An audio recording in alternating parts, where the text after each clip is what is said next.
ان کو درود میں لگا، ان کو فائدے ہوئے، اب منحوس بہت سنتے ہیں، بس اب قائل ہوتے ہیں۔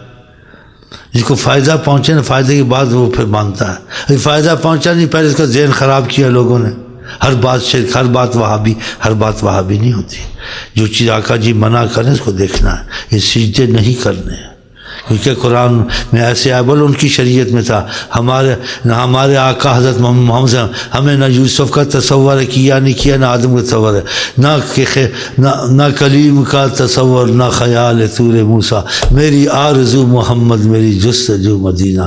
ہمیں حضرت محمد مصطفیٰ نے ایسے کم ایسے قسم نہیں کھاتے اللہ کے سوا کسی کی۔ آقا کہ لا تحلفو، بالکل منع کیا، مگر یہ بزرگ نے باتیں کھائے تعویل کہ وہ قیاس اندازہ کیا، ہم احتیاط کرتے ہیں، کھائے ہم برا نہیں کہتے، لیکن ہم ایسا نہیں کرتے۔ قوالی بڑی گانا سنتے ہیں، بعض بزرگوں نے کیا، بھائی سنا انہوں نے کافروں کو کھینچنے کے لیے کیا، وہ گانے وانے کے عاشق ہیں تو اس میں مدحت رسول اور خدا کی عظمت بیان کرنے کی وہاں کی اس وقت سے انہوں نے کیا ہے، تو انہوں نے کیا۔ لیکن میں یہی سمجھتا ہوں، میں اختلاف میں نہیں جاتا ہوں، برا نہیں کہتا ہوں، میں قوالی نہیں سنوں گا، ہاتھ نہیں لگاؤں کہ آقا جی نے یہ کام نہیں کیا، میں آقا جی کے مطابق زیادہ ہونا چاہتا ہوں۔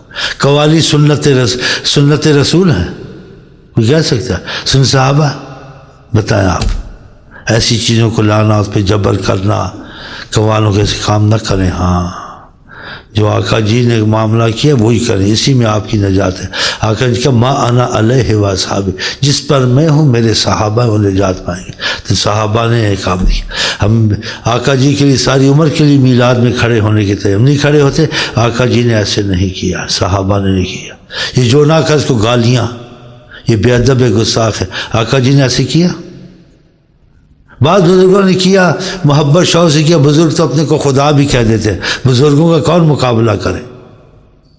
ان کے حالات کیفیات ہوتے ہیں، وہ ایسی باتیں کر جاتے ہیں، ان کو معافی ہو جاتی ہے کہ ان کی کیفیات میں ان کے حواس کام نہیں کرتے، بعض وقت وہ حواس کام نہیں کرتے ان کے، یا ایسی ان کو تیزی ہوتی ہے، ان کو سوچ ختم ہو جاتی ہے، وہ معافی میں ہوتے ہیں۔ اس معافی کا مطلب یہ تو نہیں کہ وہ چیز جائز ہو گئی ہے، ویسے کسی نے حواس میں نہیں تھا، کچھ ایسے شریعت میں کر دیا بعض بزرگوں نے تو اس کو معافی ہے، لیکن تیرے حواس ہے، تو ایسے نہیں کرنا۔ جیسے بات کرنا، سجدہ کروں محمد کی چوکھٹ نظر آ رہی ہے، آقا سے تو ایسے کیوں شعر پڑتا ہے؟ غلبہ حال ہے، سمجھ نہیں ہے، آواز کھو بیٹھا، پھر تو ٹھیک ہے، نہیں تو پھر نہیں کر جائے، ارے تو کھو بیٹھا کہیے پھر ٹھیک ہے، ٹھیک اس لیے ہے تھوڑا بہت ٹھیک ہے کہ تجھے معافی ہے، اس میں جب ہوش ہے پھر معافی نہیں ہے۔ تو ان چیزوں سے آپ بچیں گے اور آقا جی کو ترجیح دیں گے تو پھر آپ کسی عبادت میں کافی عرصہ ہو گیا میں نے اس شرک میں، مجھے بہت کل مجھے پریشانی ہو رہی تھی، میں بھول گیا، یاد نہیں رہا، اس چیز کو تکرار سے کہنا چاہیے۔ لوگ آتے یہ قبروں پہ جائیں، طوافیں نہ کریں، سجدے نہ کریں۔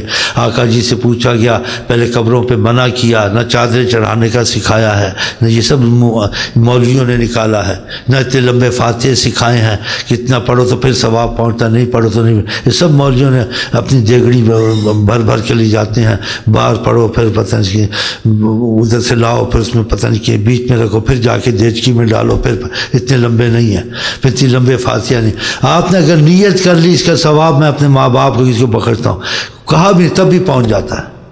اگر آپ نے 4 دن کل واللہ پڑھ لی اور قبر سے بچ جائے، تو یہ سب معاملے بزرگوں نے کیے ہیں، لیکن رغبت دلانے کے لیے معاملے کیے ہیں، لیکن اس کا پہنچنا اتنا لمبا چکر نہیں ہے، نہیں ہم ہمارے پاس لاتے ہیں، ہم ایسے کھا جاتے ہیں بس۔ ہم دیکھیں لمبی فاتحہ دیکھیے کبھی کوئی بات فاتحہ، اور دیکھو آپ پہ کرم کتنا آپ محسوس کرتے ہیں آقا کے مطابق۔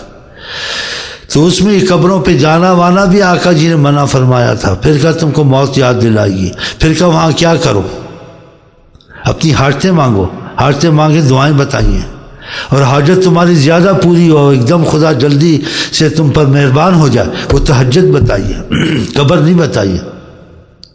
قبر پہ کیا بتایا کہ یہ دعا پڑھا کرو اگر جاؤ، انتم صلی اللہ، تم چلے گئے ہو، ونحن بکم لاحقون، ہم پیچھے آنے والے ہیں، اللہ تم پر بھی رحم کرے، ہم پر بھی رحم کرے، لمبی درد کم، یہ بتا، یہ نہیں کام پر جو چلے کاٹنے، وہاں پڑا رہنا، پتہ نہیں کیا کیا کرنا، منتے ماننی، ان کو پکارتے رہنا، داتا کرم کر دے، داتا کرم، یہ باتیں نہیں سکھائیں، یہ باتوں سے بچیں۔ ہاں یہ میں کھلی کہتا ہوں، ڈر نہیں ہے کسی کا، ہاں کیونکہ جو چیز آقا جی کا اس کو چھپانا، آقا جی کے جس نے علم کو چھپایا خدا آگ کی لگام اس کے منہ میں دے گا۔ ہاں تو میں نہیں چاہتا ہوں میں آگ کی لگام اپنی یہ باتیں آپ تو شرک سے بڑا بچیں۔ کوئی بھی چیز ہے قرآن نے کہا خدا مصیبت نہ ہٹائے تو نہیں ہٹ سکتی، نہ نبی نہ ولی نہ آقا جی یہ ہٹا سکتے ہیں۔ آقا جی ہٹاتے نہیں ہٹواتے ہیں، ایسے ولی ہٹاتا نہیں ہٹواتا ہے۔ لیکن کبھی کہہ دیا جاتا ہے کلام کو مختصر کرنے کے لیے، آقا جی نے ایسے کیا، شیخ نے ایسے کیا، کہتے ہیں نا یہ مختصر ہوتا ہے کہ وسیلہ بنے دعا سے۔ شیخ نے کرم فرمایا، روزی کھل گئی، شیخ رزاق ہے، دعا وغیرہ تھی لیکن مختصر بولتا ہے۔ شیخ صاحب رزق کی تنگی تو رزاق ہے، اچھا یہ پڑھ، شیخ صاحب کیا رزق کھل گیا۔ ایسے آقا جی کے پاس کہتے ہیں یہ مطلب ہے کہ وہ دعا بتاتے ہیں، وسیلہ بناتے ہیں، تمہارا بنتے ہیں، کرتا اللہ۔ تو نبی ولی مصیبتیں نہیں ہٹاتے، اللہ ہی ہٹاتا ہے، کہ قرآن نے کہا کوئی نہیں ہٹا سکتا اللہ کے سوا، کہا ہے نا۔ پھر نبی ولی کا مقام ہٹواتے ہیں اب، اور ہر کوئی نہیں ہٹوا سکتا۔ جتنا فضل حضرت محمد مصطفیٰ پر اتنا کسی پر نہیں۔ وَكَانَ فَضْلُ اللَّهِ عَلَيْكَ عَظِيمًا، اللہ کا فضل عظیم ہے تو حضرت محمد مصطفیٰ پر۔ ایک صحابی آقا جی کے پاس آیا، اس کی کوئی مشکل تھی ایسی، اس نے کہا اللہ چاہے گا، آپ چاہیں گے تو وہ کام ہو جائے گا۔ آقا جی کچھ اس چیزیں ڈرتے تھے، اور جیسے شرک نہ پڑ جائے میری عظمت کو دیکھ کے، کہ میں جو چاہتی ہوں، دیکھتا تھا آقا جی جو چاہتے ہیں وہ ہو جاتا ہے، ہم جو چاہتے ہیں وہ ہوتا نہیں ہے۔ اس کی یہ نظریہ بھی صحیح تھا کہ ہم کتنی چیزیں دعائیں کرتے ہیں، اللہ اللہ کرتے ہوتا ہے، جب آقا جی کے پاس آتے ہیں ایک دم ہو جاتا ہے کام۔ یہ کیا مطلب ہے، یہ بھی کیا راز ہے کیا ہے؟ تو اس وجہ سے اس نے آ کے کہا انشاءاللہ وشاء محمد، اللہ چاہے گا پھر حضرت محمد مصطفیٰ چاہیں گے ہو جائے گا۔ آپ نے کہا اجعلتنی للہ ندا، تو نے خدا کا مجھ کو شریک بنایا۔ قل انشاء اللہ وحدہ، تو کہہ اللہ اکیلا چاہے گا، ہمیں بیچ میں مت لاؤ۔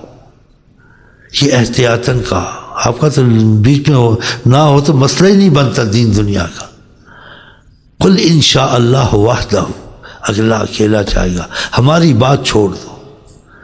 پھر تھوڑی خاموشی اختیار کی، پھر اس کو کہا اگر تمہاری سمجھ میں آ گئی یہ بات کہ محمد مصطفیٰ عظیم ہے، اور اگر یہ کسی معاملے میں وسیلہ بنتے ہیں تو کام بڑی جلدی ہوتے ہیں، تو پھر ایسے کہو انشاءاللہ ثم شاء محمد، اللہ چاہے گا پھر حضرت محمد مصطفیٰ چاہے، یعنی بیچ میں فرق رکھ کے کہو، ملا کر مت کہو میرا خدا۔ دیکھا کیسا سمجھایا، پہلے کہا بس اللہ، پھر خاموشی اختیار کی، پھر کہا اب ایسے کہو اگر تم دیکھتے ہو، کیوں دیکھتا تھا نا، ہم اتنی دعائیں مانگتے بارش ہوتی نہیں، ان کے پاس ایک دم ہو جاتی ہے، تو پھر یہ کیا وجہ ہے؟ کتنی بیماریاں ٹھیک ہوتی ہیں، اللہ اللہ کر کے مر جاتے ہیں، نہیں ٹھیک ہوتی، ان کے پاس ایک دم ٹھیک ہو جاتی ہیں، تو پھر یہ کیوں ہوتی ہیں؟